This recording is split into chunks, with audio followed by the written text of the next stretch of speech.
Sao employs either your palm or edge of the hand to block. Upon completion, your hand is in a prayer-like position in front of your chest.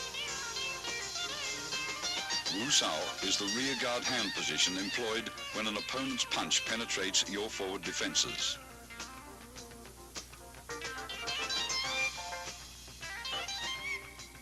It is employed either to block outward with the hand's edge or inward with the palm.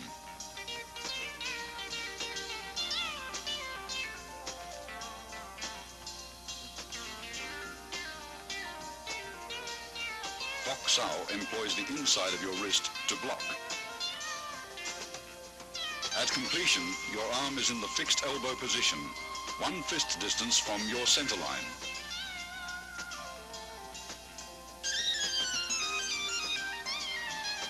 Fox Sao is important in sticking hands practice.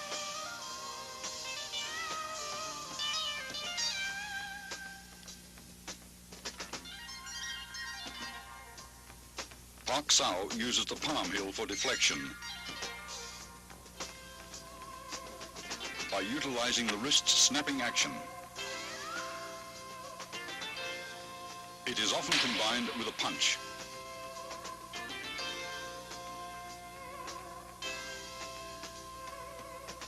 Jump Sao is an oblique downward chopping motion that employs the hand edge or forearm to block. Upon completion, the arm is in the fixed elbow position. The arm motion is slight, since the elbows stay close to the center line. Its effectiveness lies in body shifting.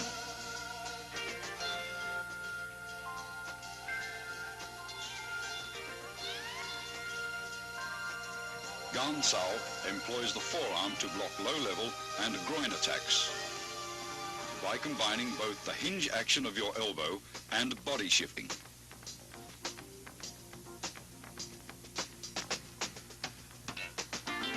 It is usually used to block kicks.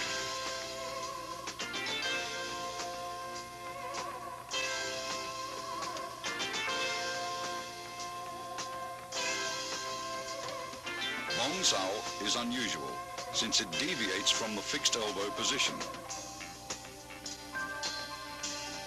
It is performed by a rolling motion of the forearm, which is the blocking surface. Coordination with torso rotation is important in Bong Sao.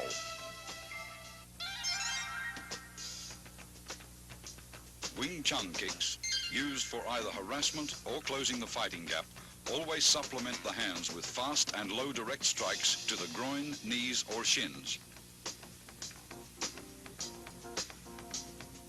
The front heel kick is delivered straight from the ground with a slight snapping action in the knee.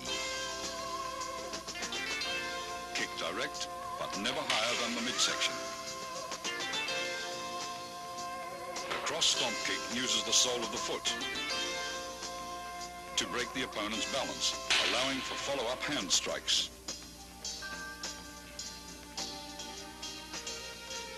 The low side kick is for stomping down with the heel or sole of the foot. Master Wong employs a side kick to his opponent's inner thigh as a harassment.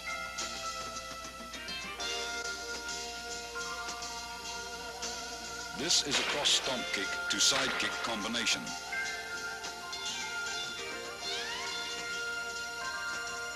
As the opponent evades the stomp kick, Master Wong follows up with a side kick to the midsection.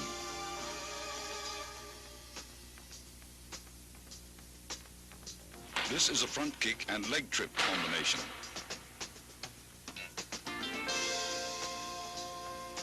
After his front kick is blocked, Master Wong follows the blocking force and uses his leg to trip the opponent.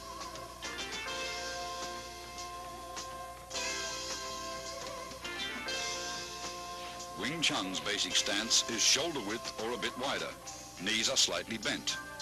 This natural fighting stance affords both stability and mobility. You should be coiled, ready to burst into an attacking or retreating opponent.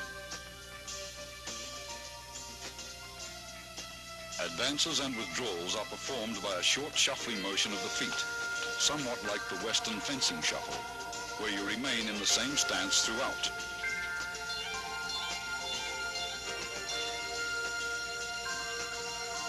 To advance, the front foot first steps forward about 6 inches, then the rear leg slides forward. To retreat, the rear leg steps backwards, then the front leg follows suit. When advancing, spring off the rear leg. When retreating, spring off the front leg.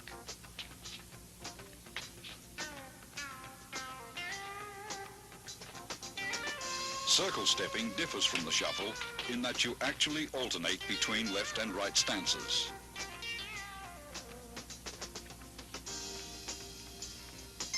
To advance, your rear foot slides forward using a circular motion, while the other foot slides up into a natural stance position.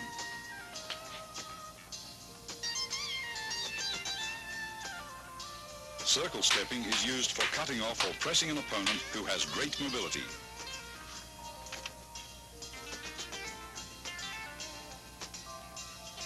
A wall bag filled with dried beans or sand is an essential training aid for developing power.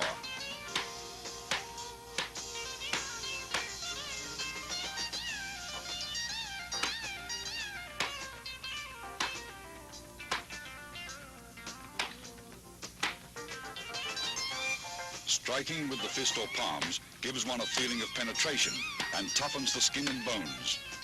Train slowly and gradually.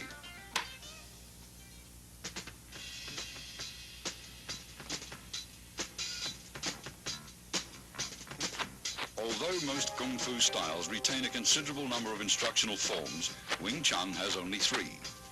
Contained within these 3 forms, however, is the entire scope of the style's theoretical and technical knowledge.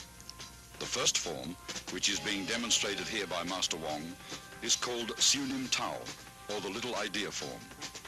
Most of these movements would seem so simple and lacking in either speed or power that a novice might well wonder what relationship, if at all, they bear to actual combat. Regardless of appearances, Siu Nim Tao is the foundation upon which the entire Wing Chun system was built. It includes most of the basic techniques discussed earlier: stance, shifting, blocks, punches, and finger strikes, as well as all the underlying scientific principles covering the center line, elbow positioning, and the 4 gates. Performed slowly from a stationary stance, it permits the student to learn hand coordination on either side of the body. Before attempting to practice this form, first study carefully and thoroughly the previous section on Wing Chun's basic theories. Total familiarity with these all-important principles will greatly accelerate your learning process.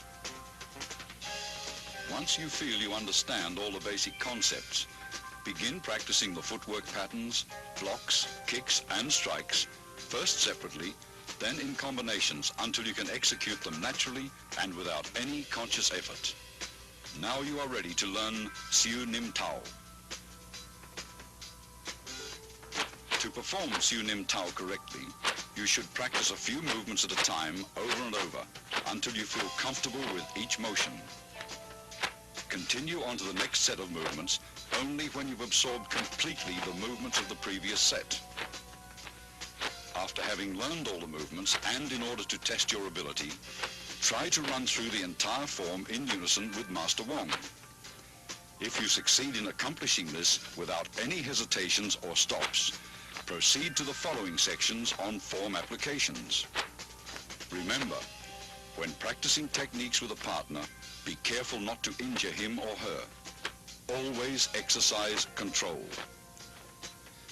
Once you've mastered the basic theories, basic techniques, Siu Nim Tao, and its applications, you're ready to advance to the next stage, or Chi Sao.